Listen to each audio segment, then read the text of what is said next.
So it's my pleasure to introduce this afternoon Simangele Mabena, who is a doctoral candidate in language and literacy education in the Faculty of Education at UBC. Originally from South Africa, Simangele has been interested in the relationship between the deaf and hearing communities in various educational and creative contexts. Her MA research included exploring the theater devising process between deaf and hearing actors. And her doctoral research is currently focused on the team teaching practices between hearing teachers and deaf teaching assistants. This afternoon, we're very fortunate to have Simangele giving her inaugural performance of a work in progress based on an exploration of deaf and hearing teachers' roles and pedagogy in teaching South African Sign Language while navigating her role as a researcher. So we're very excited to hear from you this afternoon, Simangele, and I will turn it over to you for this performance and eagerly anticipate having a conversation with you afterwards. Thank you very much, Susan. Welcome, everybody. Today's afternoon session is going to be a time where we will be talking, you'll be witnessing my process of learning and unlearning. And I invite you into my process. The excerpt that I'll be showing everybody right now, it's a work in progress. It is roughly about 6 to 7 minutes.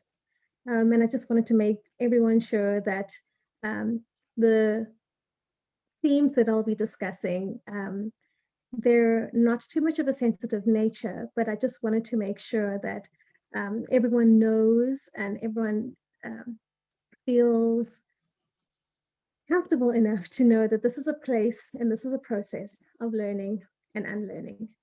Feel free, if you don't want to go and show yourself in the video, that would be fantastic, that's fine. And as soon as I have presented my little story, I would love to go and have a conversation with everybody about the process. Thank you.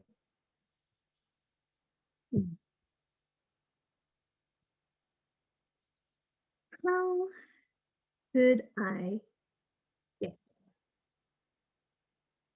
How did I get here? Well, it's a question I get quite a lot. How did I get here? I was in grade 12. I went to a hearing school, and in my grade 12 year, our school was part of a pilot integration project. So we had 4 deaf girls coming into our school, and I was intrigued. I'd never met a deaf person in my life. And I remember one of the girls would teach South African Sign Language after school. And she taught us basic things, which I was fascinated about. One of the things that she taught us was how to say hello. So hello in South African Sign Language. And then she taught us how to finger spell your names. So I'm Simangele, S-I-M-A-N-G-E-L-E.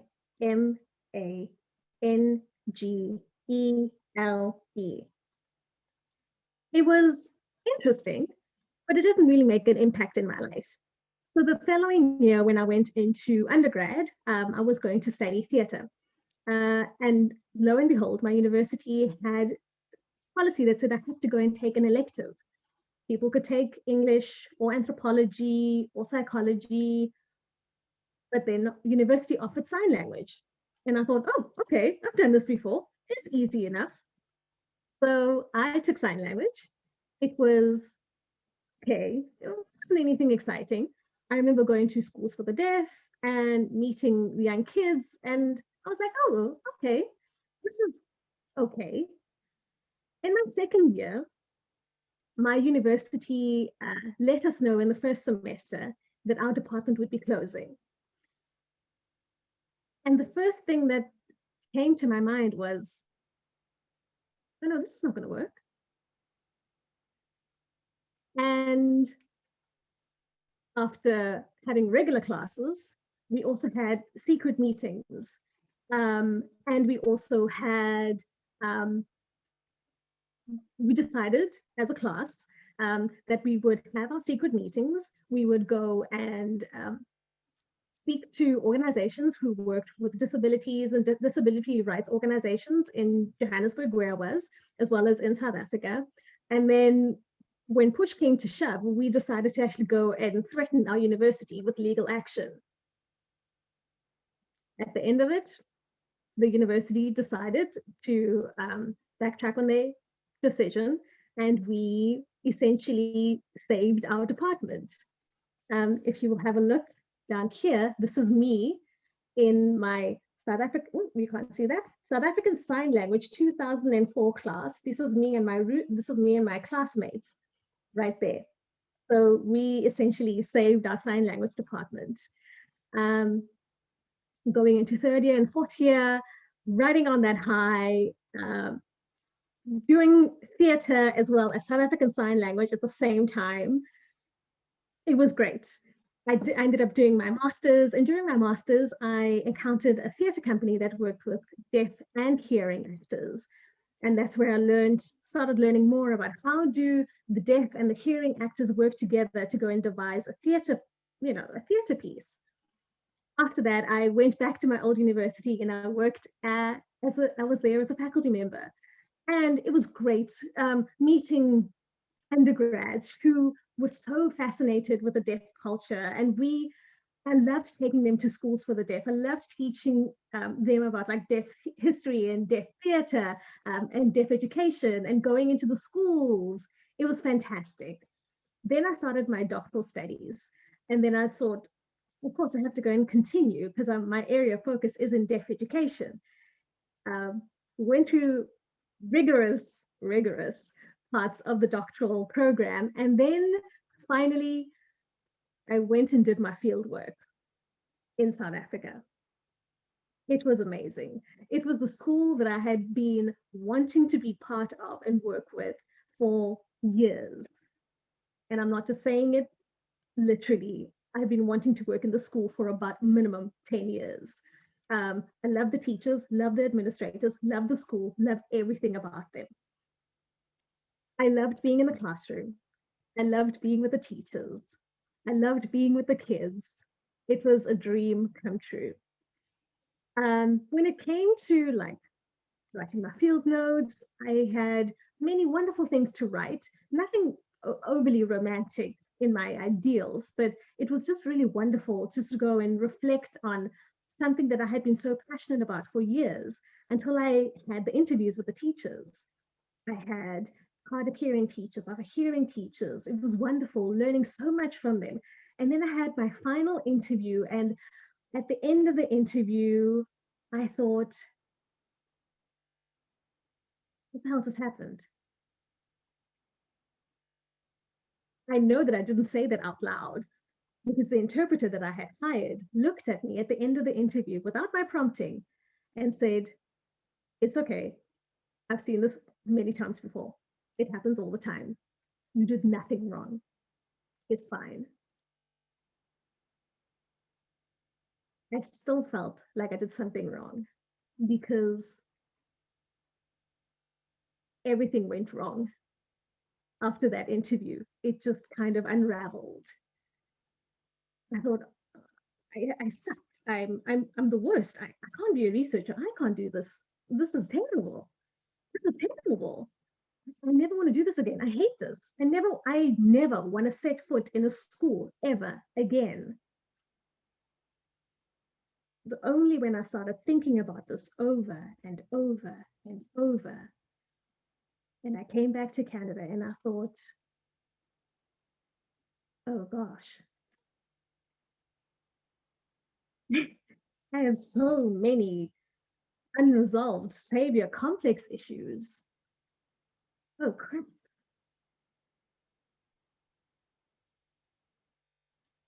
Thank you. Now I'd like to invite Susan back. Yes. Hi, Susan. Thank you, Simangele. Yeah. Let's just take a moment to applaud the first performance of Simangele's work.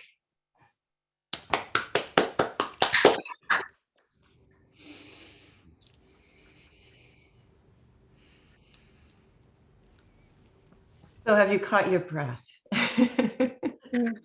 Hold on. Have a drink of water. I thought maybe we could start with one of the questions you suggested you'd like to speak to, and that was, can you just tell us a little about your approach to creating this RbT piece? When I first started thinking about how to create the RbT piece, I must say that I had a very big question mark and I wasn't quite sure how to start it. I know that I wanted to get a lot of voices. I wanted to hear a lot of voices, but I wasn't quite sure what voices to listen to, how to incorporate them, and how to present them. It was only when I started reading up on the different kinds of iterations of RbT, then I started to have like an idea as to what kind of end process I think I would like to have, and I started working backwards. So being part of like my doctoral studies, what I started to find more comfortable and what really just made sense to me was looking at it ethnographically. So then looking at it in terms of like, well, I'm very interested with performed ethnography or performance ethnography. I'm still trying to flesh these two out. And that's kind of where I'm at. And I'm quite comfortable with my thoughts regarding my representation and representation of the RbT. Yeah. So did some of this come from your, like you were journaling or taking field notes or, yeah? Oh, that's a very good question. So how I initially went into imagining this RbT project is that I went into it like an academic and I was like, okay, what are the data sources that I can go and look into and how I can actually go and, glean information and look at the themes from the data sources and then start from there. And what was very interesting is that when I spoke to Chris, Tetsuro, and Laura, is that when I started speaking about everything, then there were parts that I would talk about that, oh, teacher so-and-so mentioned that in the transcript. But on the same day, before we had this interview, she said something or the other, but she didn't record it in the interview. And then teacher so-and-so said something else very interesting in between when it was assembly time, before classes actually started. Or teacher so-and-so said something else that was during lunchtime. That was very interesting. So Tetsuro gave me the idea of looking at some things between the transcripts. So that's where I had all these voices coming in. So it combination of my journal, my field notes, the interviews, the video recordings that I had made in the classrooms, and also like anecdotally what happened between all these data sets. So essentially between these transcribes. Yeah. So this really speaks very strongly to the theme of this symposium of transformation. You're working with all of these different kinds of data. How has this impacted your thinking about what you do when you create a piece of RbT? What you're, I guess, how you're transforming this material? It's so interesting because when I went into this project, my ideas were a data set or information that is going to help me to go and create this RbT piece is quite static. And it's quite fixed in a set period, a set time and a place. And I'm just taking out of that to make into, transforming that into something new. But what I actually started figuring out is that all these data sets that I had created, they're not static. They're, in a way, they're still in motion. They're in motion in my mind. They're in motion between the transcripts that I had written, recorded about everything else. It's everything still in motion. There's no I think there's a saying where it says you can't pass the river the same place twice.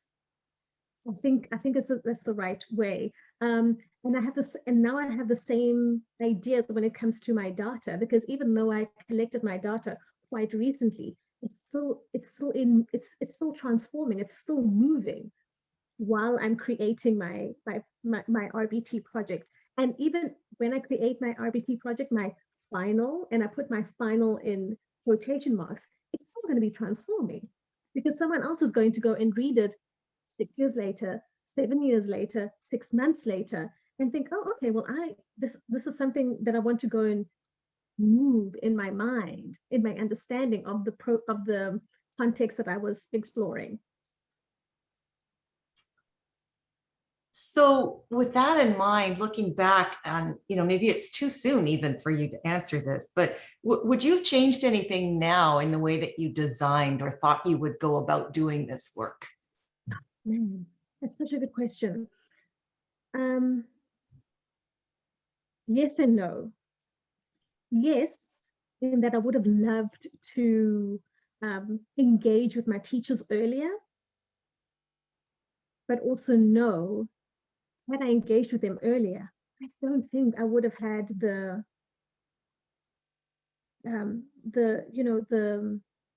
early formings of the RbT project right now.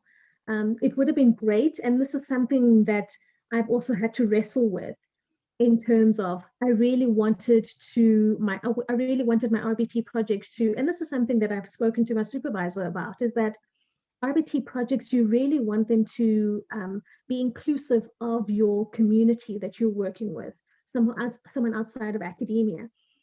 But because it's a doctoral study, I have limitations on how soon I can actually go and talk to my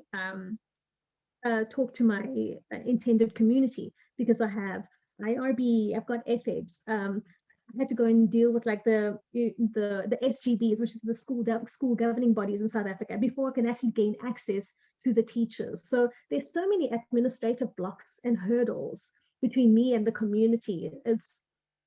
It is what it is. In hindsight, it is what it is, but I would have loved to go and have someone else. So I would love to have the opportunity to engage with my community sooner.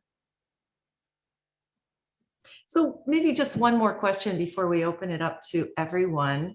Do you have thoughts about how you'd like to present this work? And maybe alongside that, that might differ according to different audiences that you hope to reach with the work.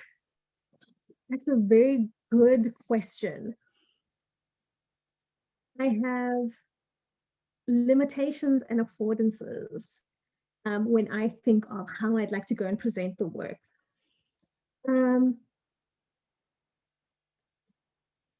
To be honest, I've thought about this many, many different ways.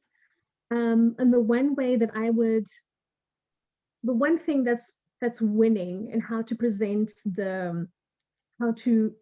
and represent my community that I had worked with, I'd like to present it as sort of as a visual, what's it called? Like a visual podcast or a visual blog, because within the South African deaf community, there isn't a very high rate of literacy levels, like traditional literacy levels. So even if I said I'm going to go and write out a radio script or a play script, like something that Scott had presented earlier on, it wouldn't actually work with my community, because they wouldn't be able to go and understand it, even if I try to break it down in a most accessible way. It's still going to be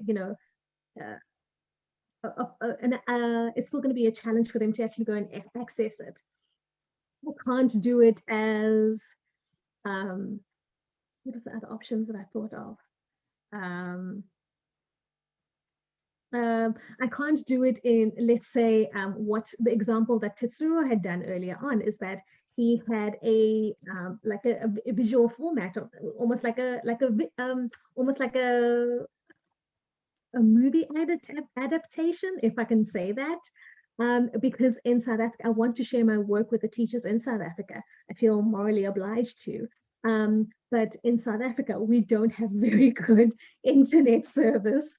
And for the teachers, it is incredibly expensive for them to go and access something that's going to be like 15, 20 minutes online that is going to cost them an arm and a leg. I cannot justify saying, oh, thank you so much for all the work, all the time, all your expenses and everything that you did for me while I was in South Africa. Here's another thing I would like to go and get from you. Yeah, so that's why I'm thinking like a visual podcast or a visual vlog. Yeah, something that is short, succinct, if it's possible, in academia. Looking at you, Mr. Supervisor. And I'd like to get something that's short and sweet,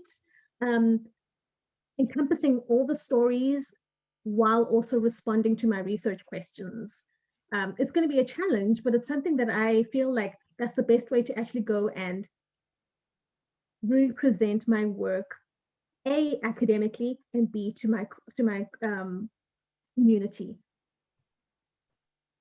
Thanks, Simangele. Now, Yeah. I can see there's some questions starting to come in the chat box, but maybe I'll just invite anyone who would like to put their video on again and unmute if you'd like to. Yeah. We're a small enough group. If you would like to share your question that way, that's fine as well. But I can see Kevin has got a question in chat. Would you like to speak to that, Kevin, or would you like me to read it aloud? If you don't put your video on, I'll just read it aloud and then we can get started. But I'll also just mention that Simangele would find it particularly helpful to hear from us about points in this piece that really resonated with you, or perhaps also points where you might have been confused, since this is a work in progress. So just bear that in mind. We'll start maybe with Kevin's question. Do you feel performing in sign language could reach out to a more diverse audience? By that, I mean performing in French, which includes certain French-speaking population, but sign language, assuming that there are not too many variations like other languages, could reach across cultures.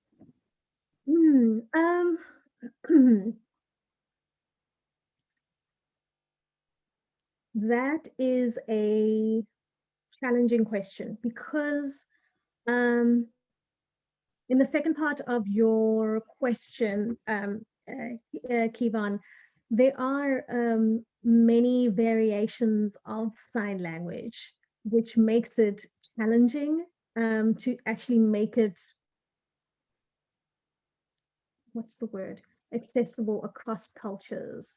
So let's say if I wanted to go and make it, since I am in Canada and my participants were in South Africa, I would like to be able to, let's say, do it in, recorded in English and have a split screen and have interpreters on the other side of the screen, or yeah, either in South African Sign Language for the South African deaf community, or American Sign Language for the North American community. If it's in the context of, let's say, the French-speaking population, I would love to either have the French, oh, sorry, this is the sign for subtitles. Having French subtitles, either while recording the English audio. Yeah, so those are really good questions. Thank you. Yeah.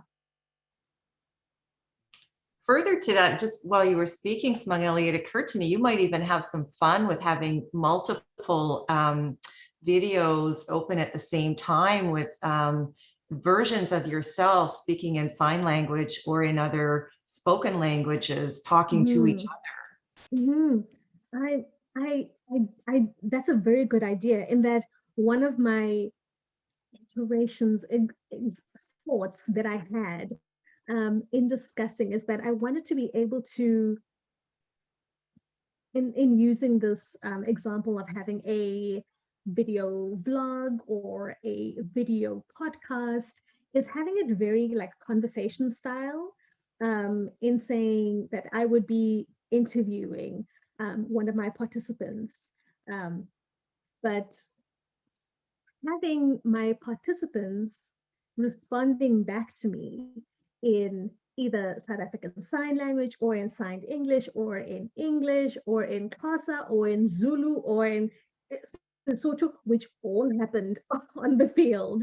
So it's quite a way of just like grabbing like languages in one go. So that would be an interesting way to actually go and represent my community back to them, because it's easy for me to say, oh, I can just go and represent it back to my community.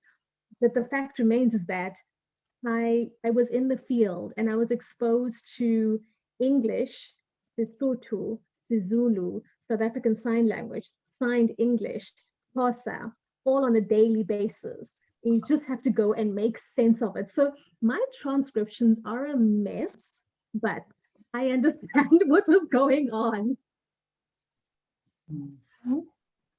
Thank you. George has got his hand up. Go ahead, George. Well, thank you, Simangele. This is the first that I'm seeing of this, and I'm not going to respond to you as with my hat as supervisor. This is as theater interest in your work. What I found really valuable in this piece is the spirit of RbT is often forgotten, in the sense that we usually focus on the dissemination part in RbT.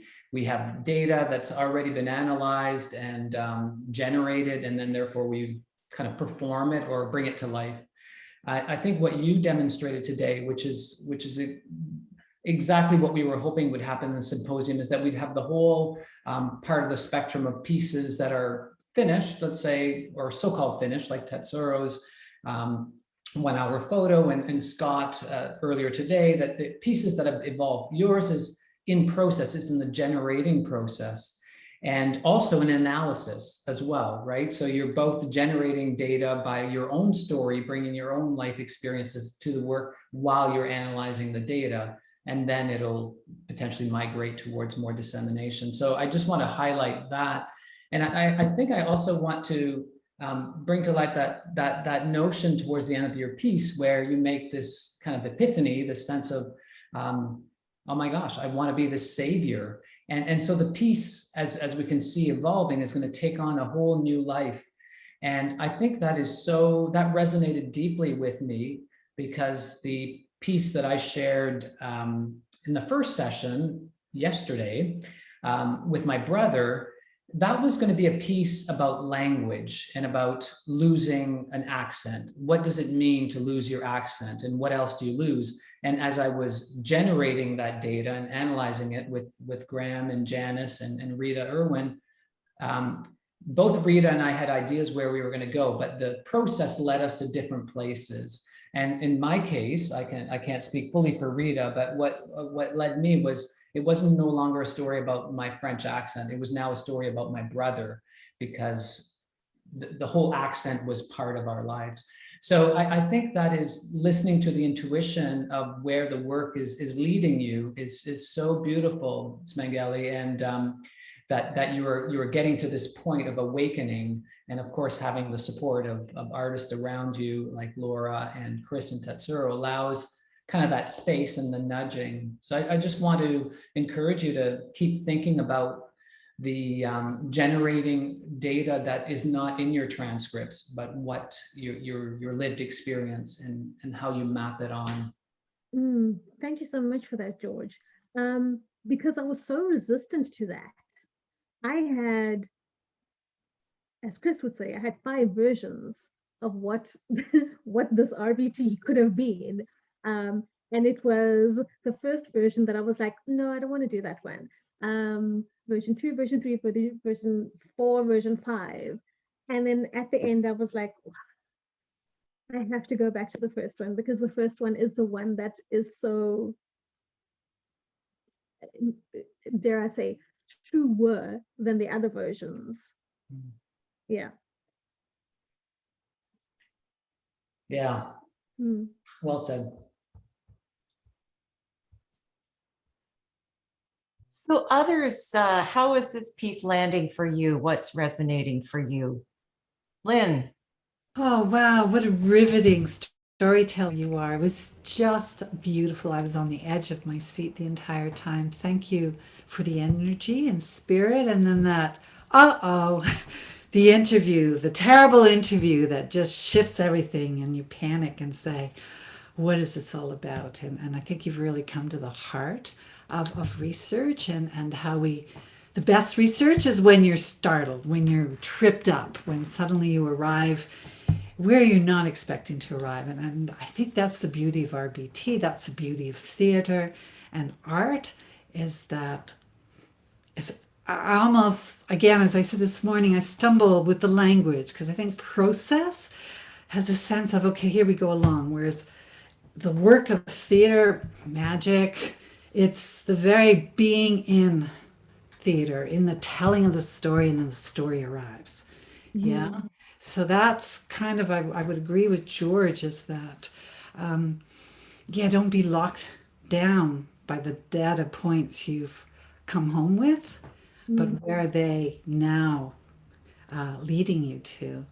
And I would be curious what my experience would have been if you had told your story or performed it with all those different languages, so that I don't have complete comprehension, so that there are silence, so that I can experience this world that we so often don't arrive in, and yet is the experience of research, right? That chaos, not being able to control it, things arrive.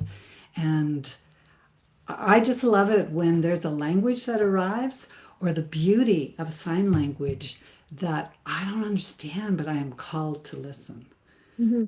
Which is actually one of the themes that I picked up, is that what are the teachers said over and over again, like the best skill, and I know that the one teacher said that she was just like, oh, the best skill that I can recommend for any teacher who wants to go and work with a hearing or a deaf person is to listen and be able to go and communicate. But that was their big thing. They would say, oh no, you have to listen. Oh no, you have to listen. Oh no, you have to listen. And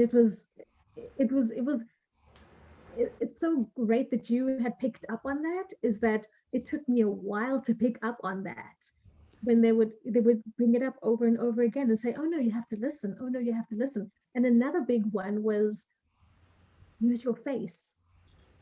For a hearing person, that means nothing. But for a deaf person, that means everything. It means everything about intonation, tone, punctuation, everything. So that was something, and it's something that I've taken for granted, because I'm like, oh, I've been studying this for over 10 years. Sure, of course. But having them say this over and over, and I thought, oh, okay. And it also brings it back to what you were saying earlier on, Lynn, is that having to represent it, it would make sense. It would make it richer to present in English, in Sezulu, Xhosa, in Sesotho, South African Sign Language, because that is their reality, and that was my reality when I was amongst them. Yeah, and I guess just to pick up on what your wonderful colleagues have suggested, look in between the transcripts. Such a liminal space, those in between. And so what is lost and what arrives is the gift. Yeah. Thank you so much. I'm thinking too of listening and how hard it is when one's speaking on Zoom and everyone's listening, but you would never know, right? And you don't get the kind of energy that's offered in one's presence, right? When we're in person to person. Yeah. Mhm. So we have to think about how we perform. So thank you for being so present and sharing your story. It's just fantastic. Thank you very much for witnessing, Lynn. Allison, I think you had your hand up. Yeah, I want. Am I on mute? No, Can you not hear at all. me? Yes. Yes. You can hear me. I similar to Lynn. This story is really engaging, and I crave seeing the sign language. I'm very interested. Oh, your internet connection is unstable. Can you still hear me? Yes, Yes. I can. Oh, okay. Yeah. No, okay. It might be me. I was craving the sign language, the gestural. I think we understand gestural languages in a way that bypasses our brain. So when we see it, you're informing some other part of me other than my head. And I would love to see where that goes for you. And the other thing I have to say, the interesting thing, when you started with the piece of music, I had just come in off my bike and all this, and the music immediately calmed me. And the juxtaposition of working with a group of people that doesn't have access to that thing that a whole group of us unitedly breathed with from that music. So to me, there's listening to what's going on. There was something about that music in the beginning and who has access and doesn't have access to that music and what that means. Your repetition of in your conversation with Lynn about having to learn to listen to what is silent. I think the way you even just said it to us now had a beautiful rhythm structure, and about the learning to listen, the learning to listen, the learning to listen. It grabbed me. I really liked that sense of how we learn to listen to the gesture, to the silence, to these things. So these were things I'm really thrilled that are coming out in your work in progress. And I really am really curious to see where it will go. So yeah, don't back down from the gestural language stuff. It's, for those of us that are storytellers who are physical, we want to engage in that world. So thank you. Thank you, Alison. Can I respond to what Alison had said? So I think in the second thing, so the first thing you had mentioned about like incorporating sign language into it is so interesting that you would say that, because I found myself, so to give a brief history on the use of sign language in education is that it was, in South Africa, it wasn't encouraged to use sign language for deaf kids to go and use it. So they had to go through intensive speech therapy to be able to go and vocalize words. And as punishment, they either had to go and sit on their hands to force them to use their voices. I'm sorry if this is distressing, but I'm just trying to give context. No, And what I have found is that when I was in the interviews and I was interviewing my hard of hearing or deaf participants, even though I had chosen to bring in an interpreter for other reasons, I found myself having to sit on my hands to go and stop myself from signing, because I would be like, oh, such and such a question. And when the interpreter like didn't quite understand what I was saying, I would say, no. Okay, well, I'll explain. Sorry. What I meant to say is, can you just explain it this way for the interview? So that was very interesting. I mean, I'd love to go and explore that further on how I had to go and sit on my hands in order to let the deaf and hard of hearing teachers speak. And then the second thing, just to go and add on to, what did you say? The second thing. listening, the listening aspect. When I'd mentioned in part of my story that I worked for a theatre, well, I researched a theatre company that worked with deaf and hearing actors. Their motto, their slogan was listening with your eyes. So when you said that, I was just like, okay, listening with my eyes. I like that. And this is just also a continuation. I'm going to respond to, sorry, thank you very much, Alison. I'm going to respond to Kayvon's question when he asked me to elaborate on the listening and any tips that I can confirm to validate that I'm actually listening. I think it's different. It's different for each cultural context. When you're talking to a marginalized community, like I'm using, like I shouldn't use the word using, but I'm partnering with the deaf community. When I'm listening in the deaf community, it means something different to in the hearing community or in the Black community. So in the example that I'll use, when I was listening with my hearing teacher, I can sit next to her and I can just go like, yes, ma'am, yes, ma'am. And then we could have banter.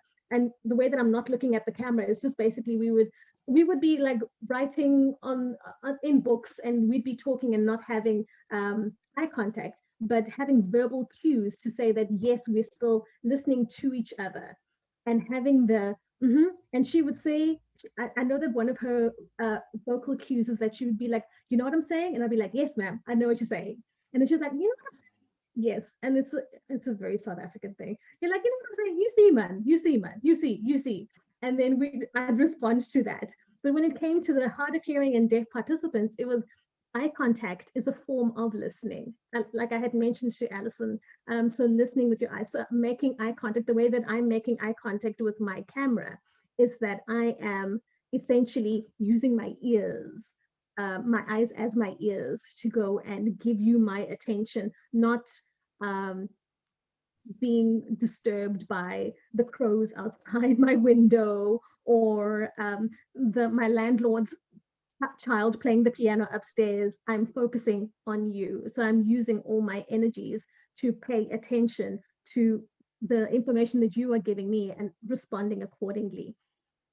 And yes, I think Kayvon, did that kind of was that helpful in how I elaborated in talking about listening? Awesome, great. You have a question from Kyle there as well. Would you like me to read it aloud? Yes, please. Yeah.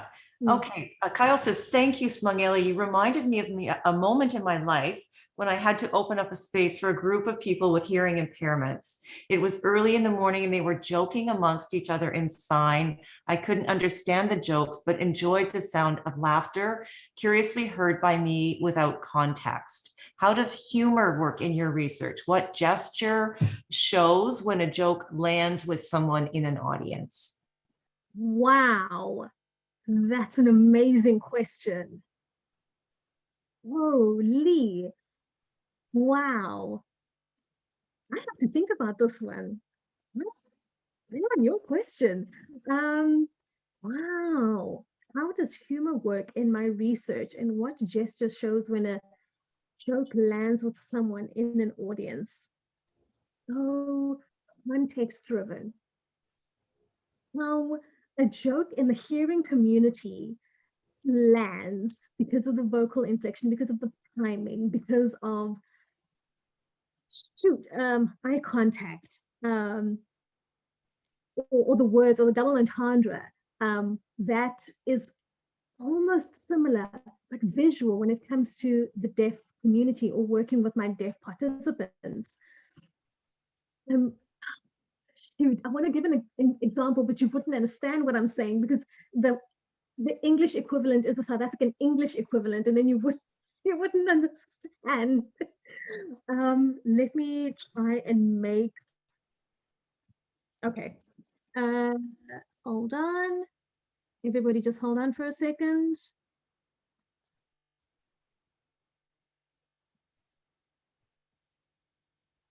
no more little me. Now, I have a deaf friend, and every time I see him, so it's always like, hi, how are you doing? Fine. Haven't seen you in a long while. What are you doing? And then he'll always say something along the lines of, so if you would look at it, you would be like, you're flying. And for a hearing person, they would look at it like flying wings. But in the Black community, the hearing community, as well as the Black deaf community, this means you are incredibly, what's the word, forward, gregarious. You were just too hyperactive. You were just too out there. And he will say it in a way where it's just very much like, I can't stand you, so forward. You're just so, I mean, it's just, you. And that's like the best way that I can explain. So if you look at the pace of the sign, the location, the direction, these are just like basic things about like how what constitutes as a sign, what you can understand to like what makes a sign a sign. So there are things like that where you can just be like the pace of a sign, the location of a sign, an adjacent facial expression with a sign that could help to make a joke land in sign language. I hope that was useful. That was great, Simangele. I think you've satisfied the urge all of us were experiencing to see the gestures and to see you incorporate that. And it's probably a great thing this is being recorded because you'll want to watch yourself again. Yes.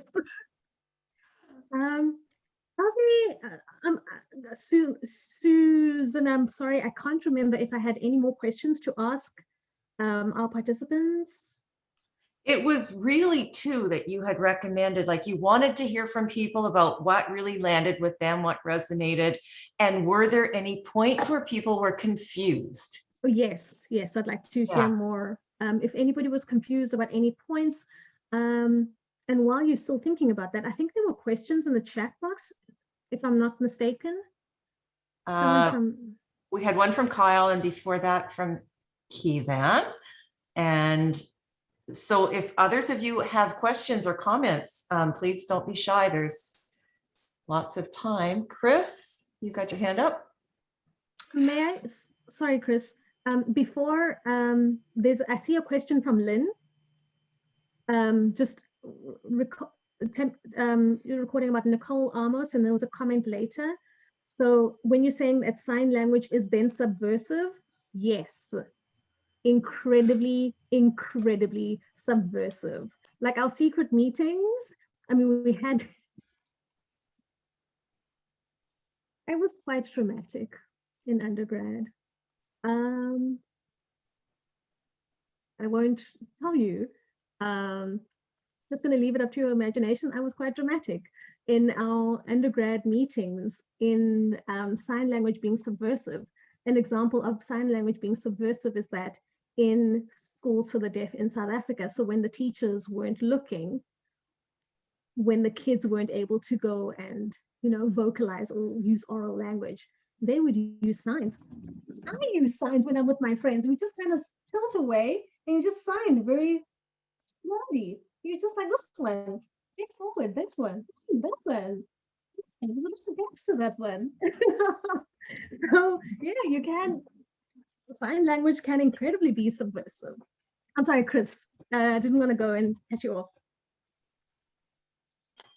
Not at all. That was so, I just want you to keep going. There's so much to talk about here. I think this is so wonderful. I feel really privileged to be a part of this conversation. shout out, first of all, to the chat, to the Jamboard that I put in the chat.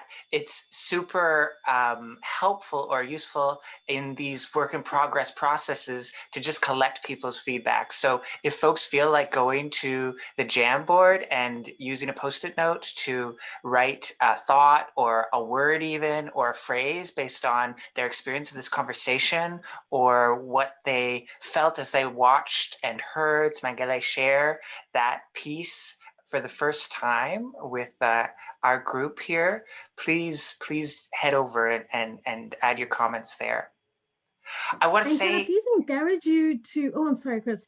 I'd like to also encourage everyone else to, almost like what we did in yesterday's Jamboard, add pictures, add voice notes, add a GIF if you, or is a GIF, whatever is how it's pronounced.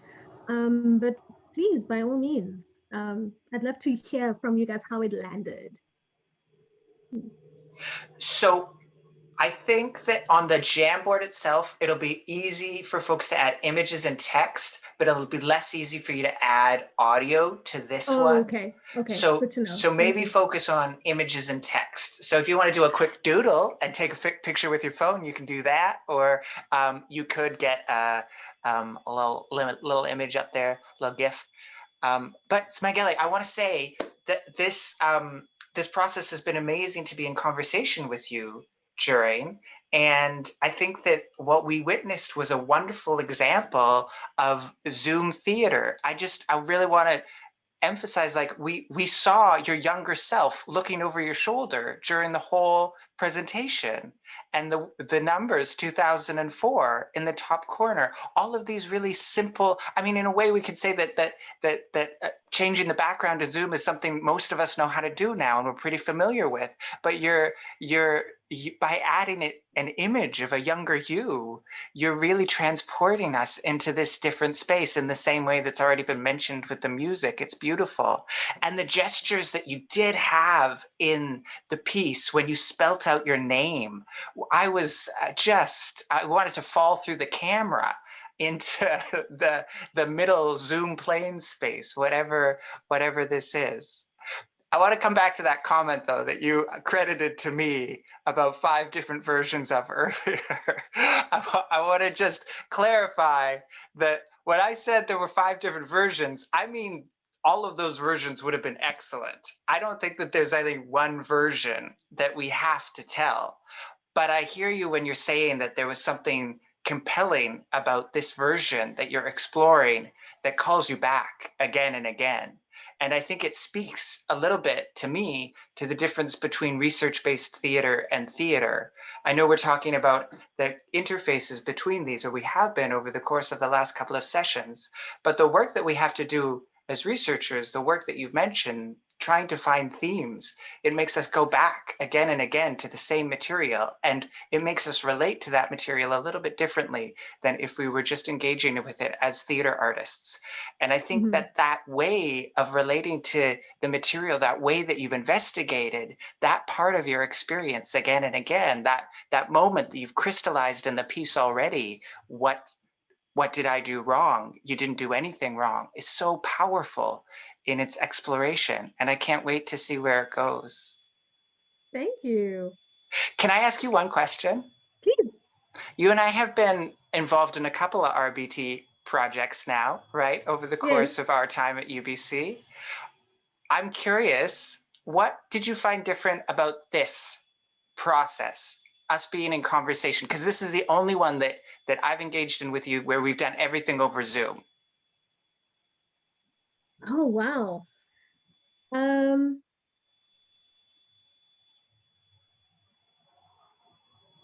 I find this process through Zoom much more friendlier in that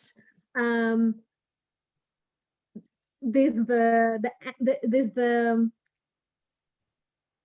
anonymity of I can share whatever, but it's only between me and people on the other side of the Zoom, as opposed to being in a room full of other people who are either slightly taking time to warm up to the idea of like an RbT process. It was really great in that we were able to connect via Zoom in a way that was, at the same time, it was intimate, but it was also communal as well. That's what I enjoyed. In the other RbT projects that we've been involved in, I think it's always been a challenge that for other individuals who are quite new to RbT, and it's just so it's a process for everyone just to go and warm up to it. But for us, we were kind of like a microwave. Press start, warm it up, let's go. And with other projects, it was just like, a slow oven, and that's okay. But the thing is, what I realize is that this is not all processes. This is not all RbT processes. Some RbT processes, you need the slow oven analogy, where you need time just to go and everyone to get warm and get cozy with each other, being able to go and to share their stories and to kind of be in the same space together. And for us, using the Zoom as a medium, is that we already had an established relationship, so there's no need to actually go and take a time to warm it up. It was just like press start, microwave, let's go. Yeah.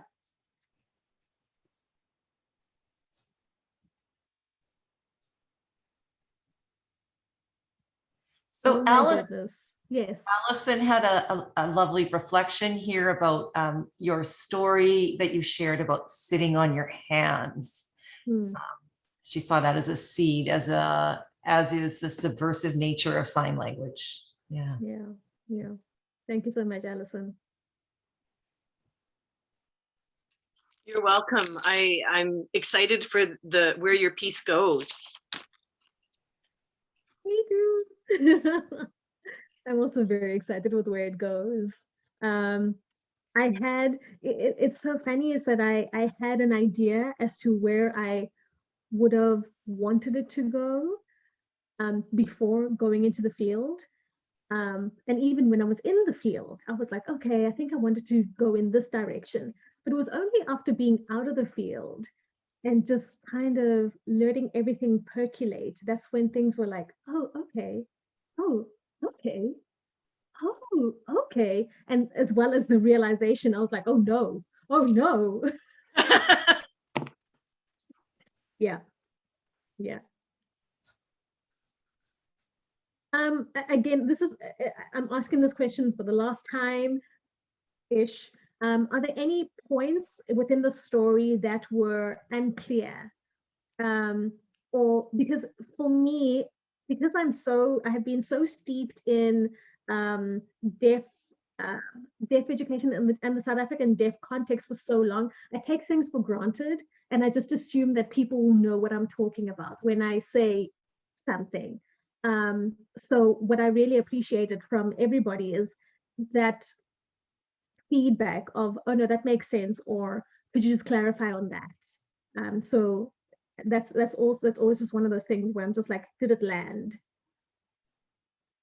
I can share something I thought about that with you. I wasn't sure when you quote unquote started performing the piece. It was like this lovely sort of transition, which was very gradual from your talking to us on Zoom to me realizing, well, this is it. You are performing the piece. Yeah. And that's actually one of the ways that I was thinking of, how do I introduce this piece?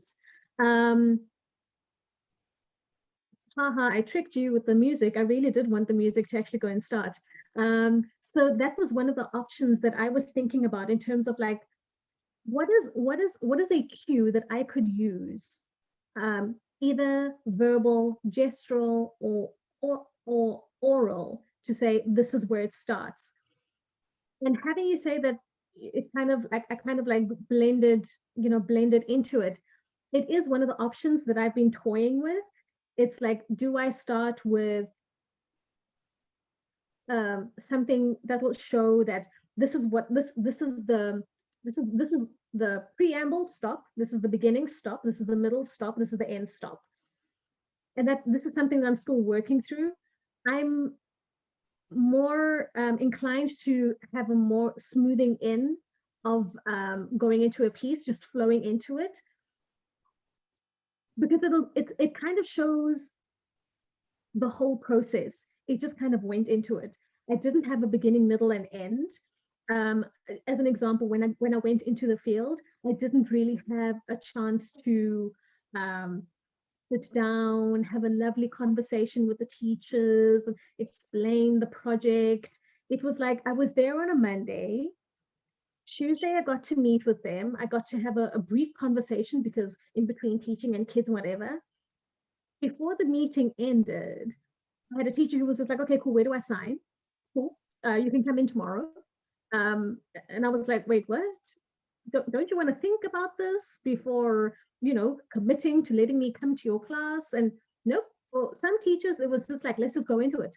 It was, and what I learned is that that's the nature of what happened at the school. You just ride the wave. You don't have a beginning, middle, and end. I didn't have that luxury because the teachers don't have that luxury. We just went into it. Some of my audio notes that I have with the teachers, interviews that I have with the teachers, it's just kind of like, listen, we have 45 minutes. Set up the camera, let's just do it. Between something happening and another thing happening. That's just how it went. And I wanted to convey the same feeling of I'm just riding a wave. I'm riding the wave because this is the wave that the teachers are riding on every day. I had to go and ride it or fall off.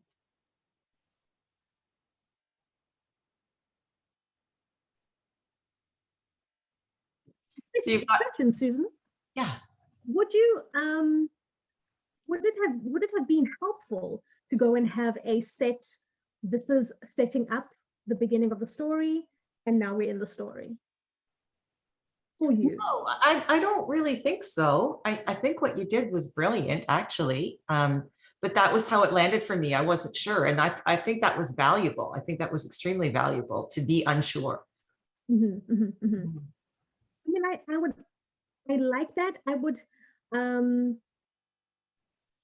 like for my audience members who don't know anything about my context, I'd like them to be unsure and I'd like them to be confused, because that's what it's like for a deaf person. That's what it's like for a hard of hearing person in our majority hearing world. That's what it is. We're going into like Starbucks and just going, hi, can I just go and have like a venti green tea? But we're just going, a hearing person has no, like a deaf person has no idea what means.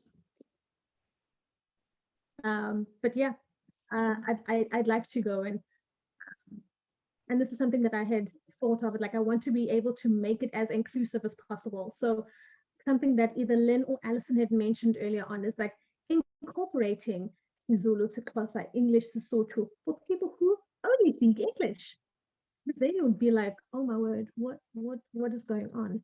This is the reality of the teachers in the school every single day. And this is not just an exceptional school. This is just a random school in South Africa, which is just pretty much like all the other schools for the deaf that I've been exposed to in my time working with deaf teachers.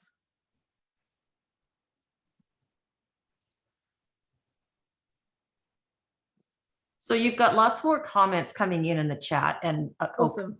I'm assuming we will save those for you afterwards. So I won't read those out. There's lots of wonderful things there. Chris, you had your hand up again. Yes, sorry about that. Thank you, Chris. I'm curious because you and I are both PhD students. You're a little further ahead than me, though. And we have some students from our research-based theater course that Tetsuro and I are teaching right now. So I was wondering if we could talk a little bit about the process that you engaged in to get to this point. How have you gotten here in the creation process? What did that look like?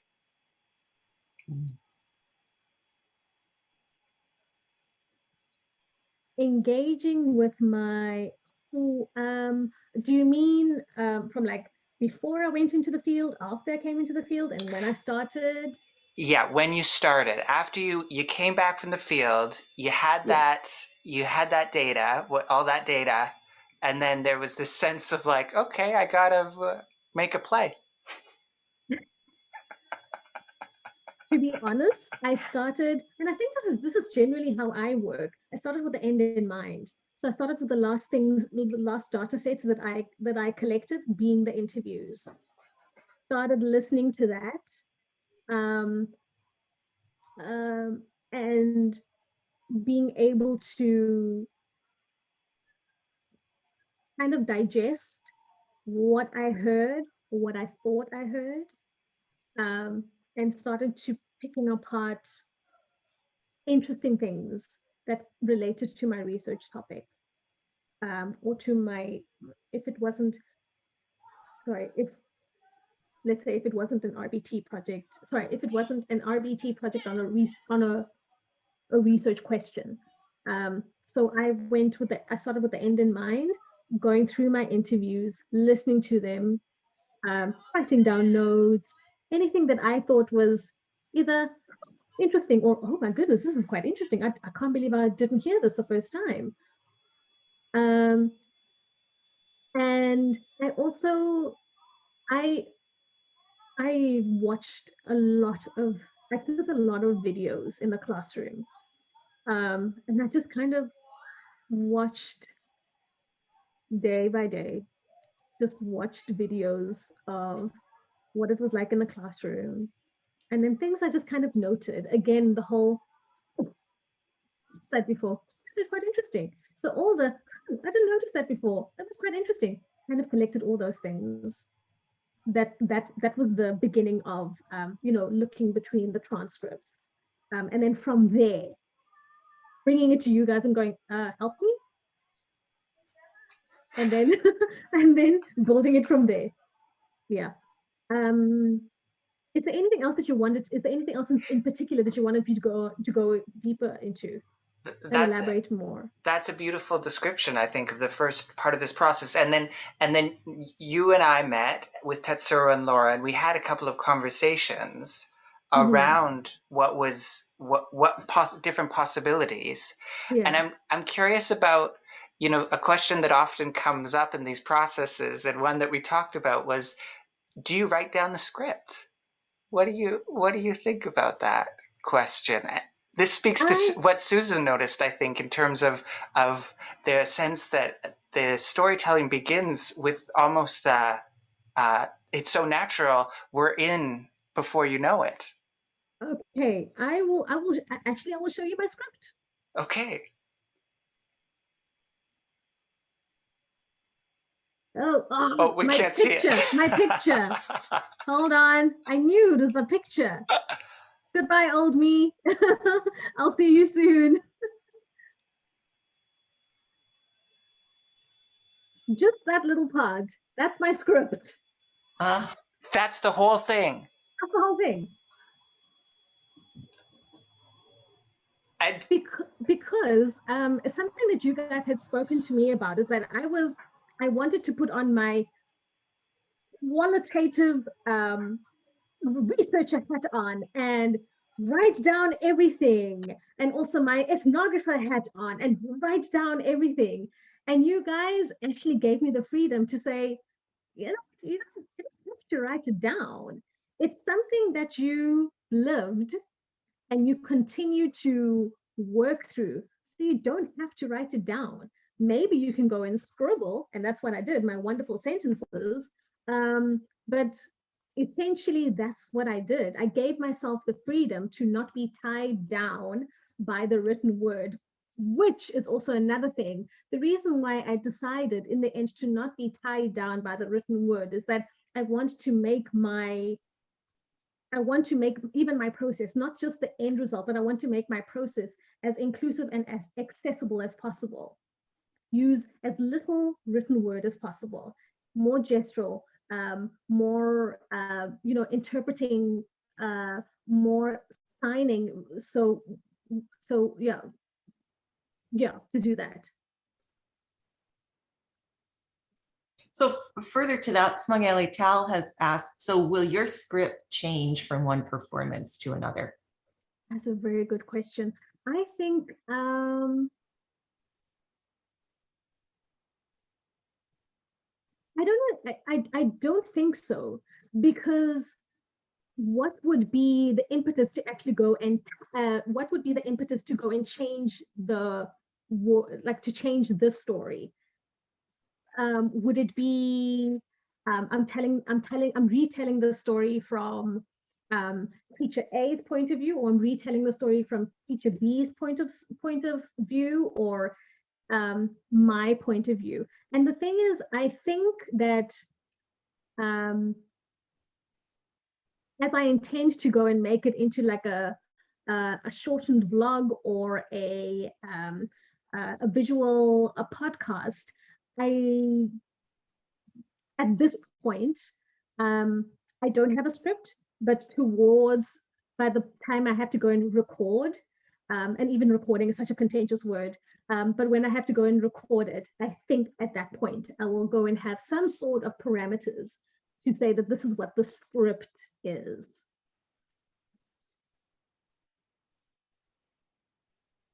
Lynn, you've written quite a bit more. Was there a question there, or is it mostly, I mean, you've got a lovely stream of thought going there. I love the chat, because you would just allow ideas and thoughts to play out without interrupting, or, well, I suppose we're interrupting a bit, so I'm sorry, because I think that jumps up every time. I'm listening to all the metaphors that are coming out, and I love you talk about freedom and permission, and how much is that given, allowed. In my own research, the gift that my supervisor gave me was, I don't know what you're doing, but I give you permission, which was amazing at that time. So when you say you're sitting on your hands, not to speak, I just wonder if it would be interesting to look at that as a metaphor, and all the times in this entire PhD process of becoming research and writer, and when do you allow, the art to get up and perform? And I was wondering too, how much movement are students given in these classrooms? Because you talk about all the films and films and films. Yeah. That's not a way to engage students in learning or sharing their stories and presence. So those are just some of the thoughts I've been having. It's just brilliant conversation. Thank you. Thank you. I'd like to actually go and offer a question back to everyone else, is that the story that I had told,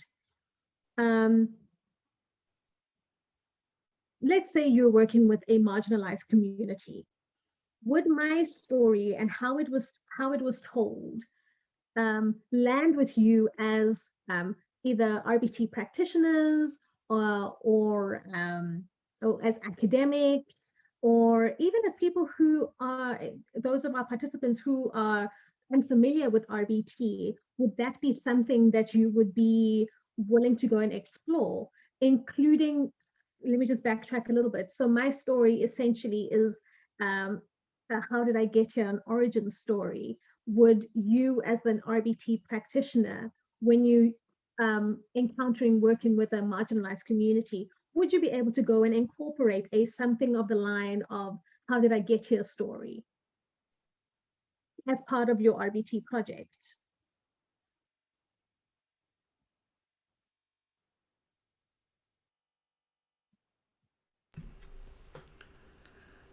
I think we do that every time we engage in any research, in the writing of research.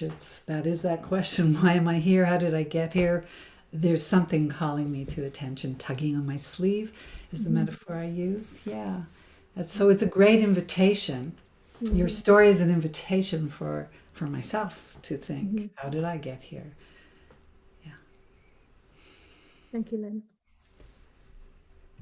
I just want to say to the students who are here as part of the course that Chris and Tetsuro are teaching, please don't be shy if you have questions for Simangele.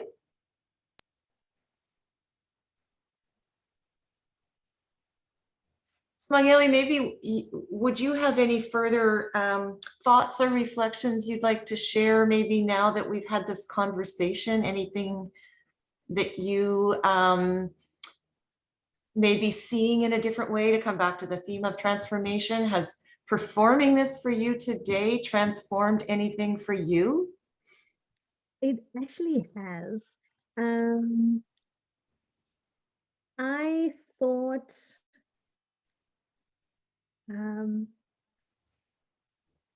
I had to be the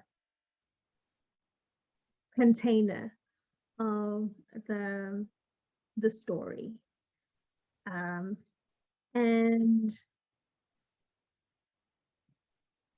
in performing the story today, it's just made me realize, and it's also reiterated the fact that the story is its own container, and I'm part of what comes inside of the story. I feel like when I have seen RbT projects, is that I always think that there's the researcher, and the researcher almost takes a role of how do I contain, or how do I facilitate a way of containing the story with the community that I'm working with. And the way that I have been able to go and rethink of my process, as well as the RbT project as a whole, is that it feels like I don't have to be the sole responsible person for the story. My story is just as important as my participant's story, because this is something that Kayvon had mentioned in the chat. Actually, he just said something about humility, and it's so interesting is that I wanted to be humble. I really wanted to be humble, but in the realization that I had at the end of the story, I was like, oh my goodness, I'm not so humble after all. And going through the RbT process, it made me realize it's okay that I don't have to have a fixed identity. The one thing that that I think of when I think of and I could be mistaken, is that traditional ethnographic research, when I think of the researcher has a position to hold within the process. But I feel like for me, during the RbT process, and it's still ongoing, I have a very, it's not an ambiguous position, but I feel like my position is kind of in and out of, I'm not quite in the deaf community, I'm not out in the hearing community, I'm not as in the hearing, I mean, in the South African community, but I'm not in the Canadian community. I'm kind of in between. It's like, I remember reading, it's like navigating the continuum of like the in and the out. And I'm also reading about there's no such thing as a deaf identity, which was it was so amazing when I read that. There's no such thing as the deaf monolith identity. And there's no such thing as a hearing identity, because amongst everybody here, you'd think I'm just like hearing, but then I understand things of the deaf community. I'm like, oh, of course, that makes sense. But for everyone here, then you'd think like, oh no, you're still part of the deaf community. But with my deaf friends, they're like, well, you're not as deaf because you don't know what it's like to have the 24/7 lived deaf experience. So it's a constant negotiation and a constant navigating that I knew about here, but have now embodied. That's the transformation that I take away from the presentation today. Thank you so much, Simangele, for your generosity in talking about this process and what it's been like for you. I think we've all learned immensely and really enjoyed this conversation. I realize I didn't pause and invite a break, but I think there was such a lovely energy that no one wanted a break. So maybe we'll finish a little bit on the earlier side. And I just thought, because of the theme of listening, I would, just as we close, read a very brief passage from Richard Wagamese Embers. He's one of our beloved Indigenous Canadian storytellers. And it seems like an appropriate place to end. Me. You always repeat things 3 times. Old woman. Just the important things. Me. Why? I hear you the first time. Old woman. No, you listen the first time. You hear the second time, and you feel the third time. Me. I don't get it. Old woman. When you listen, you become aware. That's for your head. When you hear, you awaken. That's for your heart. When you feel, it becomes part of you. That's for your spirit. 3 times. It's so you learn to listen with your whole being. That's how you learn. Thank you. That was beautiful. Thank you, Susan. Thank you, everyone. Lovely session. Thank you, Susan, for chairing this session. Thank you, Simangele, for sharing this piece with us, and everyone for attending this afternoon. We've got another day of sessions tomorrow, our 3rd and final day of the symposium, so please come on back. We'll start at 10 a.m. with our part 2 of the Zoom exploration, the Zoom Theatre Laboratory. And if you weren't able to catch the first session, just join us for the second one. It'll be a lot of fun. Thanks so much, everyone. Thank you. Thank you.